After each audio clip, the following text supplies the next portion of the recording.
அனைவருக்கும் வணக்கம். மதி வேர்ல்ட் சேனல்ல இருந்து உங்கள் மதி. இன்னைக்கு என்ன சமைக்க போறோம்னு பாத்தீங்கன்னா, அதாவது குச்சிக்கிழங்குன்னு சொல்லலாம், மரவள்ளி கிழங்குன்னு சொல்லலாம். அந்த கிழங்குல தான் சமைக்க போறோம். கிழங்குல எத்தனையோ வகை சமைச்சு சாப்பிட்டுருப்போம். இது வந்து வேக வச்சு தாளிச்சு சாப்பிட போறோம். எப்படி சாப்பிடுறாங்க?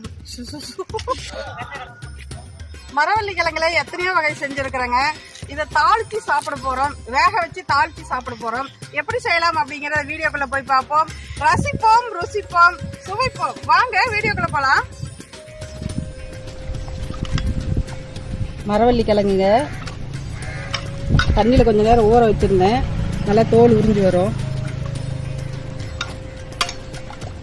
இதை உரிச்சு எடுத்துக்கலாங்க. தண்ணியில் ஊற வைக்கும் அந்த மண்ணெல்லாம் போயிட்டு தோல் நல்லா உறிஞ்சி வருதுங்க. இது தோல் நல்லா உறிஞ்சி வந்தாதான் கிழங்கு வந்து நல்லா வேகும். தோல் நல்லா உறிஞ்சி வரல அப்படின்னா வேகாத கிழங்கு. தோல் உரிக்கும் போதே நீங்க தெரிஞ்சுக்கலாம்.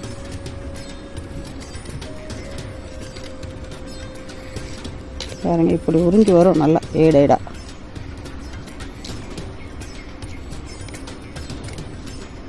தோல் உரிக்கும் போது தோல் நல்லா வரல, உரிக்க முடியல அப்படின்னா உரிச்சிட்டு ஆட்டி வர சுட்டுருங்க.